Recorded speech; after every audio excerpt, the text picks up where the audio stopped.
Students, कैसे हैं आप सब। बहुत दिनों बाद परिस्थितियों के कारण एक बार फिर मैं आपके सामने प्रस्तुत हूँ। हमने कई चीज़ें सीख ली हैं। आज हम जिस टॉपिक के बारे में चर्चा करने वाले हैं, जिस फिजिक्स इंटरफिजिक्स की जिस चैप्टर की चर्चा करने वाले हैं, उसका नाम है विद्युत चुंबकीय प्रेरण या इलेक्ट्रोमैग्नेटिक इंडक्शन अंग्रेजी में कहते हैं। आपने देखा, आपने जाना है कि जब किसी चालक तार में विद्युत धारा प्रवाहित की जाती है तो उसके चारों ओर क्या उत्पन्न हो जाता है, चुंबकीय क्षेत्र उत्पन्न हो जाता है। ये आप जान चुके हैं। यहाँ पर इस चैप्टर में हम देखेंगे कि इलेक्ट्रिक और मैग्नेटिक जो है का जो संबंध है, यानी विद्युत और चुंबकत्व का जो संबंध है, उस पर हम लोग विशेष रूप से चर्चा करेंगे। हम यहाँ पर जो है फैराडे के विद्युत चुंबकीय प्रेरण संबंधी नियम के बारे में जानेंगे, उनके द्वारा किए गए प्रैक्टिकल के बारे में जानेंगे और ऐसी बहुत सी चीज़ों के बारे में हम लोग यहाँ पर अध्ययन करने वाले हैं अगले कई दिनों में। लेकिन उन चीज़ों को जानने से पहले जो सबसे इम्पोर्टेंट टॉपिक है जिससे आगे हम लोग चर्चा करने वाले हैं, उसका नाम है चुंबकीय फ्लक्स। क्या नाम है? चुंबकीय फ्लक्स नाम है।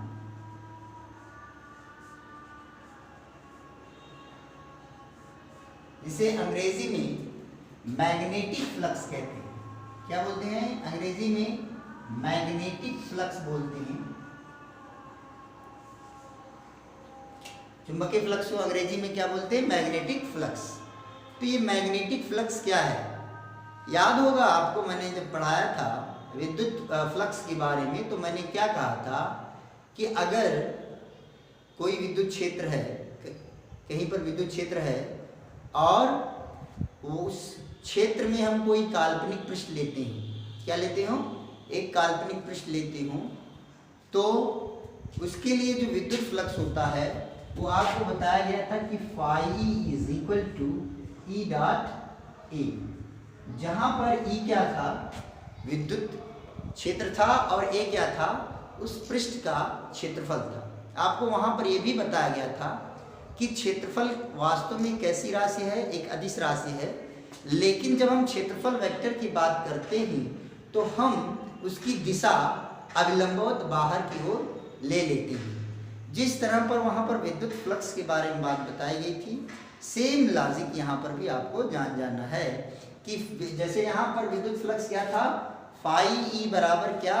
ई डॉट ए। वहाँ पर बताया गया था कि कोई किसी विद्युत क्षेत्र में हम क्या लें? कोई पृष्ठ लें और पृष्ठ का जो क्षेत्रफल हो कितना हो? ए हो। जो विद्युत क्षेत्र है वो कितना हो? ई हो। तो जो विद्युत फ्लक्स होगा वो क्या होगा? फाई बराबर किसके होगा? ई डॉट ए। फाई क्या है? फ्लक्स है। ई फॉर इलेक्ट्रिकल, इसलिए इसको फाई से डिनोट किया जाता है। यहाँ भी चुंबकीय फ्लक्स को भी फाई से डिनोट किया जाएगा। लेकिन फाई वहाँ पर क्या था? फाई ई था। यहाँ पर क्या हो जाएगा? फाई बी हो जाएगा और phi B is equal to किसके होगा? V dot A. इसको बताने का केवल मेरा मकसद ये था कि अगर आप इसको जानते हैं तो इसको जानने में बहुत ज़्यादा दिक्कत आपको होने वाली नहीं है। जहाँ पर विद्युत क्षेत्र था वहाँ पर क्या हो गया? चुंबकीय क्षेत्र हो गया, और जहाँ पर विद्युत फ्लक्स था वहाँ पर क्या हो गया?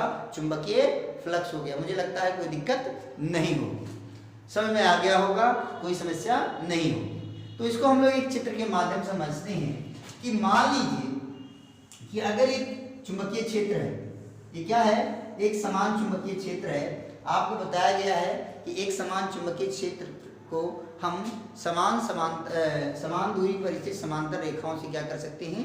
प्रदर्शित कर सकते हैं। और इसकी दिशा मान लीजिए इस तरफ है। ये जो जिस डायरेक्शन में एरो लगा हुआ है उस डायरेक्शन में विद्युत क्षेत्र है। अब मान लीजिए कि एक हमने पृष्ठ ले लिया, काल्पनिक पृष्ठ ले लिया ऐसे, इसका जो ये एक काल्पनिक पृष्ठ ले लिया यहाँ पर। अब इसका जो क्षेत्रफल है वो कितना है? ए है। तो इस स्थिति में इसका जो डायरेक्शन होगा, अगर हम किधर लेते हैं ए, बाहर की ओर इस तरफ लेते हैं, यानी इसका क्षेत्रफल वेक्टर किधर है, अगर इधर क्षेत्रफल वेक्टर किधर ले रहे हो, अगर इधर ले रहे हो और चुंबकीय क्षेत्र यहाँ भी किधर है, इधर है, तो इनके और इनके बीच का जो एंगल होगा वो कितना हो जाएगा, 0 हो जाएगा।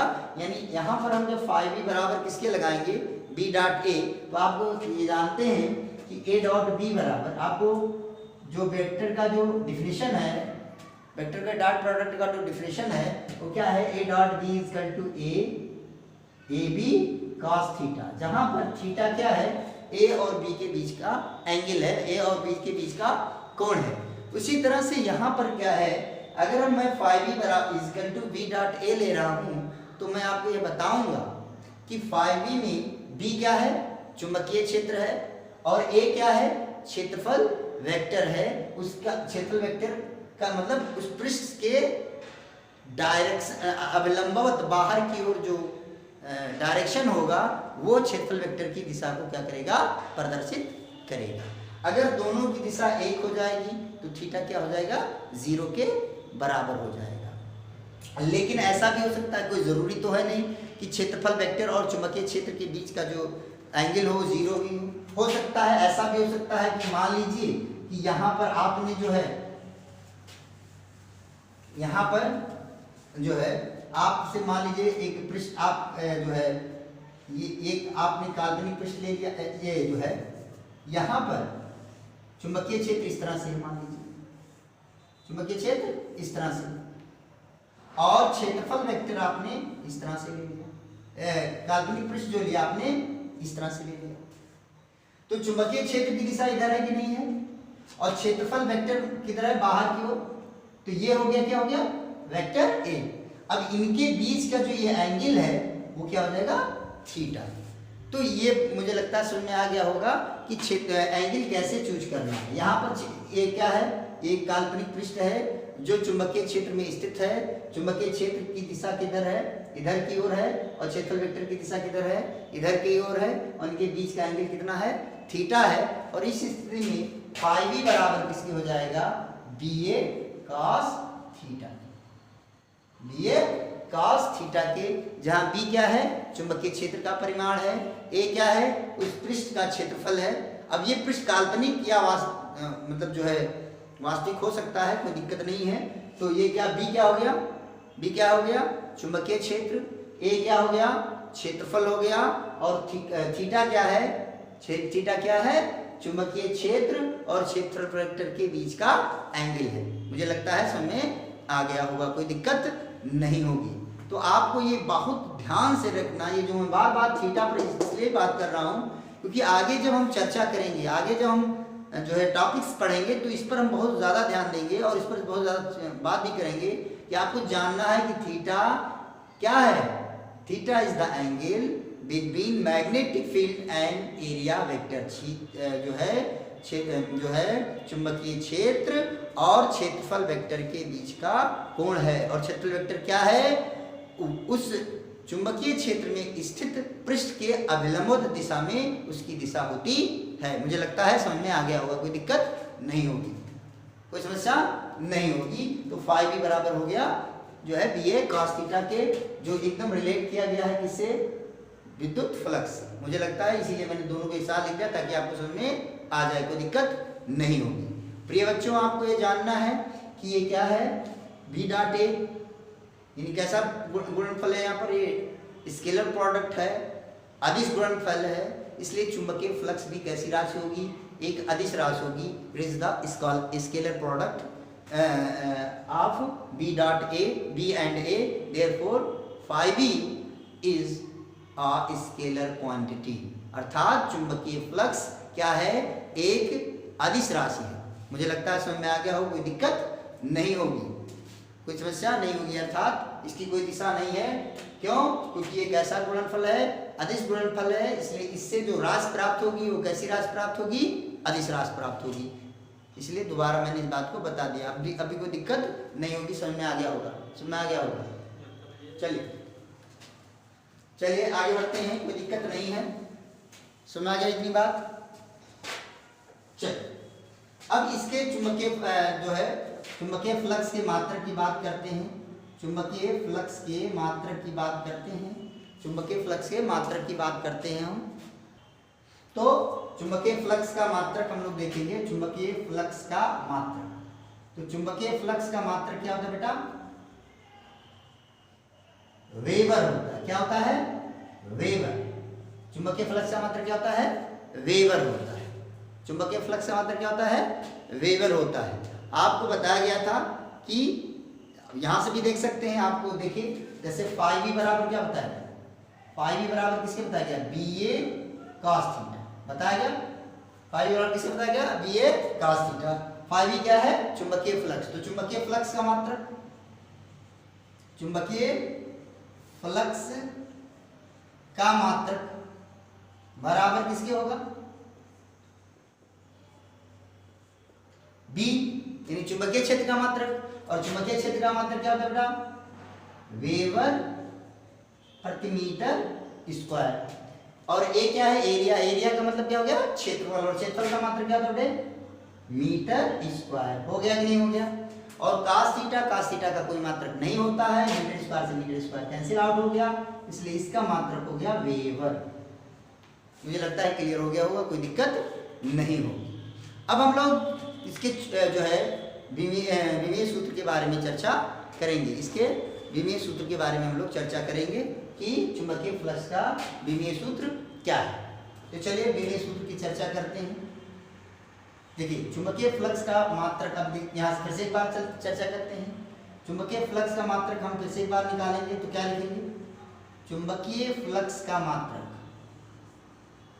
चुंबकीय फ्लक्स का मात्रक, चुंबकीय फ्लक्स का मात्रक बराबर चुंबकीय, बी क्या है? चुंबकीय क्षेत्र। चुंबकीय क्षेत्र का मात्रक क्या होता है बेटा? न्यूटन प्रति ampere metre, ampere into metre. Clear? चुंबकीय क्षेत्र का मात्रक क्या होता है? न्यूटन प्रति एम्पियर मीटर होता है। फिर क्या है? ए क्या है? एरिया। एरिया क्या हो गया इसका? Metre square. और फिर cos थीटा, cos थीटा का कोई मात्रक नहीं होता है, इसलिए अब यहां से 1 मीटर से 1 मीटर क्या हो जाएगा? कैंसिल आउट हो जाएगा। मुझे लगता है समझ में आ गया होगा, कोई दिक्कत नहीं होगी। अब इसलिए चुंबकीय फ्लक्स का विमीय सूत्र, चुंबकीय फ्लक्स का विमीय सूत्र, चुंबकीय फ्लक्स का विमीय सूत्र क्या होगा? चुंबकीय फ्लक्स का विमीय सूत्र बराबर न्यूटन। न्यूटन क्या है? बल। तो बल का विमीय सूत्र आपको बताया जा चुका है, कितना होता है? N L T-2 अपान क्या हो गया? एम्पियर। तो एम्पियर का क्या हो जाएगा? ए। और साथ में आ गया मीटर, तो मीटर का क्या हो गया? लंबाई। लंबाई का क्या होता है? एल। क्लियर हो गया बेटा? अब यहां से आप लिख सकते हो, यहां से क्या लिख सकते हो? इसको आप एम लिख सकते हो कि नहीं लिख सकते हो? फिर एल यहाँ पर, एल और यहाँ पर, तो 1 और 1 कितना हो गया? यहाँ पर इसका 1 और इसका 1 कितना हो जाएगा? 2। ML 2 हो गया। यहाँ टी है और कहीं टी नहीं है, तो क्या हो गया? T-2 हो गया। और फिर यहाँ पर क्या हो गया? ए बटे में है तो ऊपर जाएगा तो इसका पावर माइनस में होगा, तो यहाँ पर क्या हो जाएगा? A-1। तो ये हो गया चुंबकीय फ्लक्स का विमीय सूत्र। चुंबकीय फ्लक्स का विमीय सूत्र हो गया ML2 T-2 A-1। क्लियर हो गया कि नहीं होगा बेटा? मुझे लगता है समझ में आ गया होगा। चुंबकीय फ्लक्स आप जान गए। चुंबकीय फ्लक्स क्या है? बी और ए चुंबकीय क्षेत्र और क्षेत्रफल वेक्टर का अदिश गुणनफल है, जिसे φb से प्रदर्शित करते हैं। और इसका मात्रक क्या होता है? वेबर होता है। इसका जो है विमीय सूत्र भी मुझे लगता है समझ में आ गया होगा, कोई दिक्कत नहीं होगी। और चुंबकीय क्षेत्र का एक चुंबकीय फ्लक्स का एक मात्रक मैक्सवेल भी होता है। क्या होता है? मैक्सवेल। क्या होता है? चुंबकीय फ्लक्स का एक मात्रक क्या होता है? मैक्सवेल होता है। और आप चुंबकीय फ्लक्स का मात्रक मैक्सवेल को मतलब अगर कहीं पर आता है तो आप बताएंगे कि चुंबकीय क्षेत्र का मात्रक चुंबकीय फ्लक्स का मात्रक क्या होता है? मैक्सवेल भी होता है। तो चुंबकीय फ्लक्स के क्या मात्रक? दो मात्रक, पहला वेबर और दूसरा क्या बोल सकते हैं आप, मैक्सवेल। क्लियर हो गया नहीं हो गया, समझ आ गया नहीं आएगा। अब हम लोग आगे बढ़ेंगे क्योंकि जितनी भी बातें, जितनी भी चर्चा हम लोग इस चैप्टर में करने वाले हैं वो सब किस पर बेस्ड हैं, चुंबकीय फ्लक्स पर बेस्ड हैं, उस पर आधारित है। इसलिए चुंबकीय फ्लक्स के बारे में हमको जानना जरूरी था। अब हम लोग आगे बढ़ेंगे और अगले टॉपिक को सीखेंगे जिसे फैराडे का प्रयोग समझेंगे। फैराडे के प्रयोग को समझेंगे। फैराडे ने क्या प्रयोग किया उसको जानिए और उसको समझिए।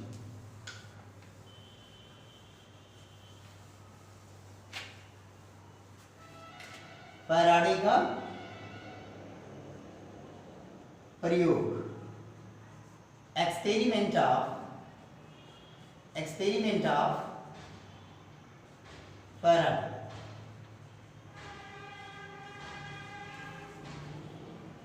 एक्सपेरिमेंट ऑफ फैराडे, फैराडे का प्रयोग। फैराडे ने एक चुंबक लिया, दंड चुंबक लिया।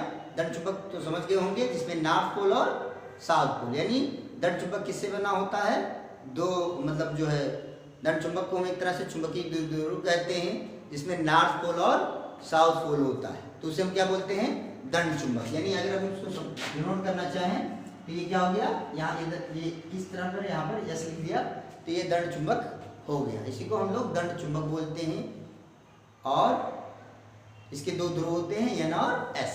क्लियर। और क्या किया उन्होंने, एक धारावाही कुंडली ली या परिनालिका मान लीजिए लिया उन्होंने, और इस परिनालिका में एक विक्षेप मापी लगा दिया और उन्होंने क्या किया, उन्होंने देखा कि एक बार वो दंड चुंबक के नॉर्थ सिरे को क्या करते हैं, परिनालिका या कुंडली की ओर लाते हैं। परिनालिका जब कई फेरे लपेटे होते हैं तो परिनालिका हो गया, कुंडली को हम लोग एक सर्किल के रूप में बता देते हैं। तो ये इसमें कंफ्यूज नहीं होना कि सर परिनालिका क्या है और कुंडली क्या है, ठीक है ना। बात समझ में गया, एक परिनालिका कई फेरों वाली होती है। क्लियर नहीं क्लियर है, बात समझे नहीं समझे। और एक नली जैसा बनाया हुआ है, क्या बना हुआ है, नली। जैसे आपको बताया गया था कि इससे क्या होता है, किसी स्पाइरल जो डायरी होती है तो किसको प्रदर्शित करती है, परिनालिका को। तो हम यहाँ पर परिनालिका ही लिए हैं, तो आप कंफ्यूज नहीं होगिएगा इस शब्द से कि सर कभी कुंडली बोल देते हैं या कभी परिनालिका बोल देते हैं। बात दोनों के लिए एक ही होगी, चाहे वहाँ पर परिनालिका हो चाहे कुंडली। क्लियर है। तो अब यहाँ पर हम लोग, उन्होंने क्या प्रैक्टिकल किया, क्या प्रयोग किया कि उन्होंने दंड चुंबक के यहाँ पर कुछ किया नहीं, केवल विक्षेप मापी लगा दिया, कनेक्ट कर दिया, और दंड चुंबक के उत्तरी ध्रुव को एक बार यहाँ पर लाया। तो वो देख रहे हैं कि जब वो इसको पास ला रहे हैं, यानी दंड चुंबक को क्या कर रहे हैं, पास ला रहे हैं, किसकी ओर, परिनालिका की ओर पास ला रहे हैं, तो यहाँ पर जो गैल्वेनोमीटर है उसमें क्या हो रहा है, विक्षेप हो रहा है। इसमें क्या हो रहा है, विक्षेप, मूवमेंट हो रहा है। किसमें, इसमें यहाँ पर क्या लगा हुआ है, गैल्वेनोमीटर। जी मैं लिख दे रहा हूं, यानी क्या है, गैल्वेनोमीटर है, इसमें क्या हो रहा है, विक्षेप हो रहा है। और जब ये विक्षेप तब तक ही हो रहा है जब तक इस चुंबक को यहाँ पर लाया जाता है, यानी और जैसे ही इसको रोक दे रहे हैं, यानी इस चुंबक को क्या किया जा रहा है, रोक दे रहे हैं, उसके परिनालिका के समीप लाने से क्या कर रहे हैं, रोक दे रहे हैं, वैसे ही विक्षेप इसमें से क्या होता है, समाप्त हो जाता है। यानी यह प्रदर्शित कर रहा है कि जब तक इस दंड चुंबक को इस परिनालिका की ओर लाया जा रहा है तब तक इसमें धारा बह रही है, और जैसे ही दंड चुंबक को क्या किया जा रहा है, रोक दिया जा रहा है, वैसे ही इसमें धारा बहनी बंद हो जाती है। फिर उन्होंने क्या किया, सोचा कि क्या ऐसा तो नहीं कि केवल नॉर्थ के कारण मतलब नॉर्थ पोल को लाने के कारण ऐसा हो रहा हो, इसमें कोई प्रॉपर्टी है। तो उन्होंने फिर क्या किया, एक अगले प्रैक्टिकल में क्या किया, अगला फिर किया, यहाँ पर एक क्या लिया, परिनालिका लिया। क्या लिया, परिनालिका लिया, और वही गैल्वेनोमीटर है। और अब उस दंड चुंबक को के जो उत्तरी सिरा है, जिसको वो क्या कर रहे थे, पास ला रहे थे, अब उसको क्या ले जा रहे हैं, दूर ले जा रहे हैं। फिर इसमें इस गैल्वेनोमीटर में विक्षेप होना शुरू हो गया। लेकिन अब की बार जो दिशा है, उस विक्षेप की दिशा जो है वो क्या हो गई, बदल गई। यानी अगर इस स्थिति में इधर थी तो इसमें उधर हो गई, विक्षेप की स्थिति क्या हो गई, बदल गई। तो क्या समझ में आया, यहाँ पर यह समझ में आया कि जब नॉर्थ पोल को, उत्तरी ध्रुव को परिनालिका के समीप ला रहे हैं तब भी जो है धारा बह रही है, जब उत्तरी ध्रुव को परिनालिका से दूर ले जा रहे हैं तब भी धारा बह रही है। लेकिन दोनों स्थितियों में बहने वाली, इस परिनालिका में बहने वाली धारा की दिशा क्या है, विपरीत। ये बात क्लियर हुई कि नहीं हुई, समझ आ गया कि नहीं आ गया। अब क्या किया, अब फिर उन्होंने प्रैक्टिकल किया, पूरी तरह से नहीं, संतुष्ट नहीं हुई। उन्होंने सोचा कि क्या केवल उत्तरी ध्रुव को पास लाने पर या दूर ले जाने पर ही ऐसा होगा, या कुछ और हो सकता है। तो उन्होंने क्या किया, परिनालिका फिर से ली, परिनालिका फिर से ली और फिर से गैल्वेनोमीटर लगाया, और अब की बार वो दंड चुंबक को के दक्षिणी ध्रुव को लेकर पास आए। किसको पास लेकर पास आए, दक्षिणी ध्रुव को लेकर पास आए।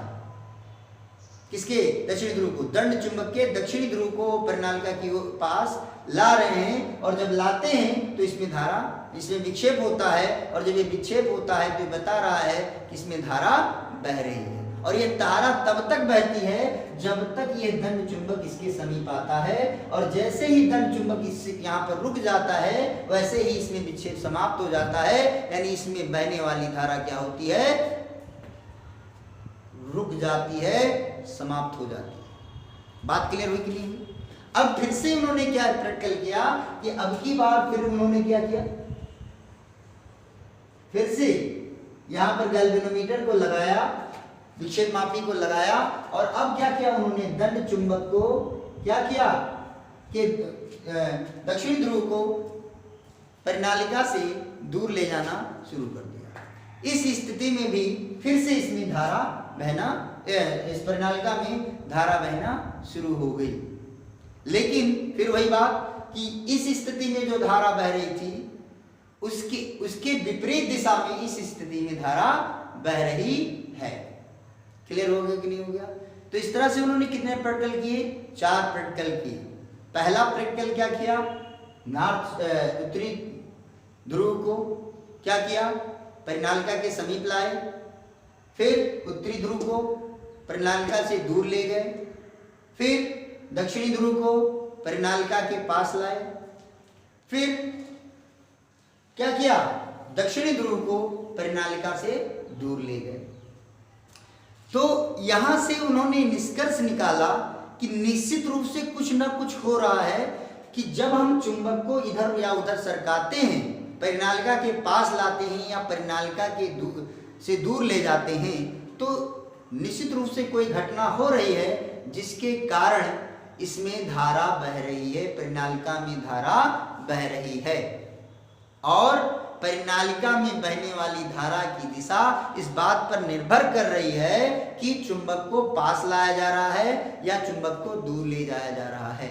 और इससे ये भी पता चलने लगा कि ये तभी हो रहा है जब चुंबक को क्या किया जा रहा है, परिनालिका के समीप या परिनालिका से दूर ले जाया जा रहा है।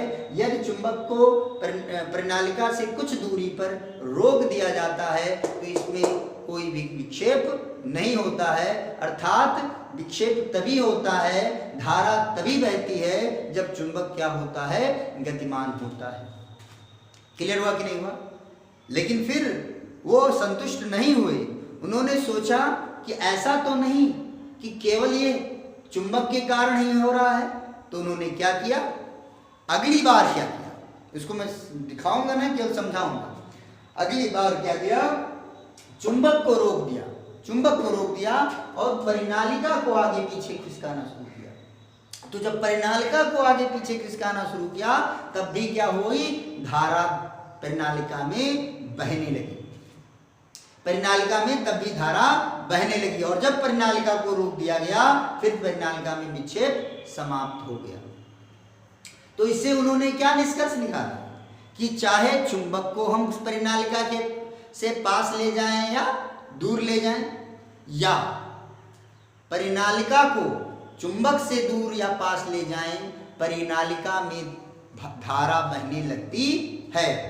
और ये धारा तभी तक बहती है जब तक उन दोनों के बीच गति हो रही है, यानी चाहे चुंबक दूर जा रहा हो और चाहे परिनालिका दूर जा रही हो तभी या पास आ रही हो तभी तक धारा बहेगी।